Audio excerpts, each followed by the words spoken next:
Assalamualaikum warahmatullahi wabarakatuh. Nama saya Muhammad Maulana Lima Abraham, NIM 1905411000120 dari Program Studi Psikologi, Fakultas Ilmu Sosial dan Ilmu Budaya, Universitas Trunojoyo Madura. Di sini saya akan menjelaskan tentang teori dari Oldingham.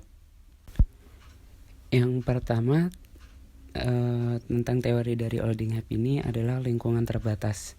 Lingkungan terbatas ini lingkungan yang membatasi kita atau anak mungkin berkembang atau lebih eksplor terhadap lingkungannya. Hal ini disebabkan mungkin karena dari orang tuanya yang overprotective sehingga mengawasi anaknya dengan ekstra. Ini juga menghambat saraf perkembangan dari anak itu tersendiri. Misalnya ketika anak itu mencoba bermain pasir, karena dari orang tuanya menganggap bahwa pasir ini menjadi hal yang berbahaya, mungkin bisa masuk ke mata anaknya atau menjadikan cacing di tangannya, orang tua secara tidak langsung atau dengan mengejutkan anak itu bahwa hal itu dilarang atau tidak boleh. Ini menjadikan anak itu sulit atau menghambat proses belajarnya dalam hal kreativitas.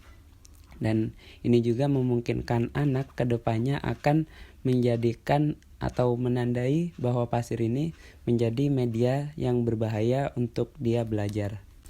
Berikutnya ada penjelasan terkait lingkungan yang kaya. Misalnya ada dua anak, yang satu ini anak yang tertekan atau terkekang kebebasan untuk belajarnya oleh orang tua, yang satu dibiarkan oleh orang tuanya untuk eksplor.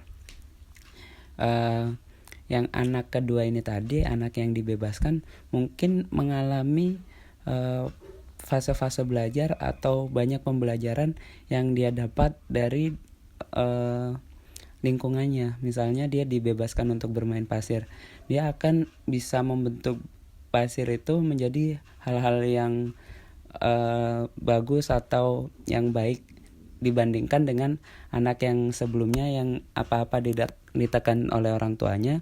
Dia akan berkembang lebih lambat, walaupun mungkin di waktu yang akan datang mereka sama-sama bisa membuat pasir ini menjadi bentuk-bentuk yang menyenangkan, namun akan menjadikan anak yang tertekan ini lebih lama dalam belajarnya dibandingkan anak yang dibebaskan ini tadi. Selanjutnya ada sifat rasa takut.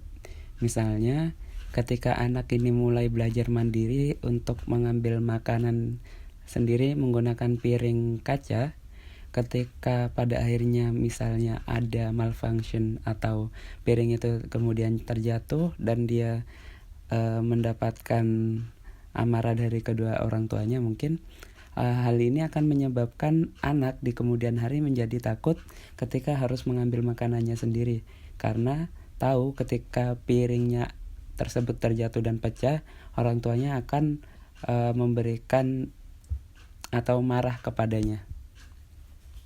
Selanjutnya ada teori ingatan jangka pendek.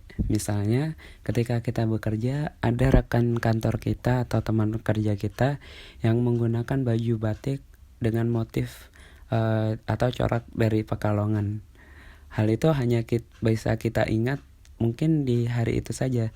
Ketika ada 10 hari atau 30 hari ke depan, mungkin kita lupa pada hari itu teman kerja kita ini menggunakan pakaian atau baju apa. Yang terakhir ada teori tentang ingatan jangka panjang. Ingatan jangka panjang ini merupakan ingatan yang mungkin bisa kita kenang di kemudian hari walaupun beberapa tahun ke depan. Misalnya ketika kita mungkin disakiti seseorang atau diperlakukan tidak enak dengan seseorang. Hal ini akan membekas di pikiran kita tentang perilaku apa yang dia lakukan kepada kita, dan mungkin kita akan menandai orang tersebut sebagai mungkin menjadi salah satu musuh dari kita. Hal ini akan membekas dan akan teringat seterusnya oleh kita. Sekian dari saya penjelasan terkait teori dari Oldingham. Wassalamualaikum warahmatullahi wabarakatuh.